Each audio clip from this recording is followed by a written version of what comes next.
Toujours dans le domaine biographique, je vais vous parler de mon rapport au milieu astrologique. Avec le recul, je me dis, est-ce que j'ai pas fait une erreur en fréquentant ce milieu, en mettant les pieds dans ce milieu? Parce que c'est un milieu comme très marginal, qui n'a pas un énorme respect de lui-même, en fin de compte. Et au fond, j'ai été obligé de jouer plusieurs rôles dans ce milieu. C'était assez amusant. À la fois l'acteur et l'observateur. Et il y avait, en vérité, ni acteur ni observateur. Donc c'est une situation un peu étrange. À la fois, j'organisais des colloques, et à la fois, je, je publiais un guide des astrologues. C'est assez étrange. Et c'est d'ailleurs commencé par le bottin astrologique dès 1981. Une publication maison.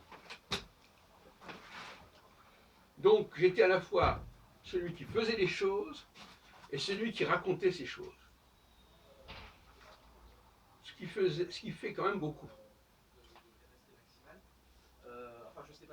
Et d'ailleurs,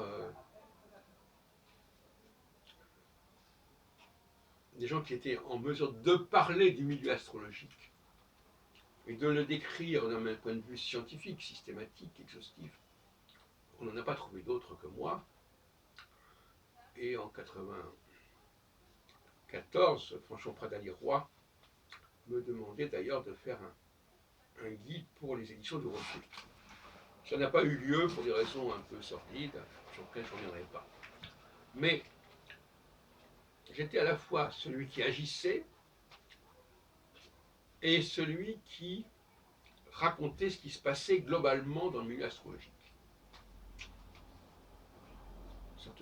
C'est une sorte de dualité quelque part assez fascinante, plus un troisième regard qui est celui de l'historien de l'astrologie. Donc j'étais à la fois sociologue de l'astrologie, historien de l'astrologie, un acteur majeur du milieu astrologique. Et j'avais toutes ces casquettes à la fois. Ça donne un peu le tournis, de certaine manière.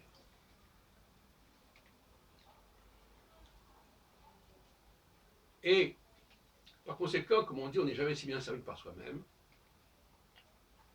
Dans la plupart des cas, j'ai été obligé de raconter ce que j'avais fait, après l'avoir fait, dans d'autres guides que j'ai publiés par la suite, notamment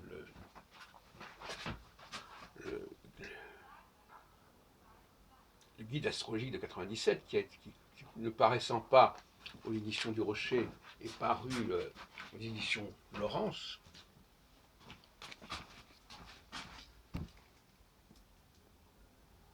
Etc. etc. Donc, par exemple, j'ai cette bibliothèque-là qui est ici, et je suis responsable de cette bibliothèque, c'est moi qui l'ai créée, etc. Et je ne sais pas ce qu'elle va devenir par la suite. Parce que là encore, c'est encore un autre statut, celui d'archiviste, de conservateur de bibliothèque, et là encore, tout est à faire. Donc c'est un milieu où tout était à faire, et tout reste à faire. Parce que ce que j'ai fait, personne n'est là pour le prolonger, le perpétuer. Il y a une méconnaissance du passé du milieu astrologique.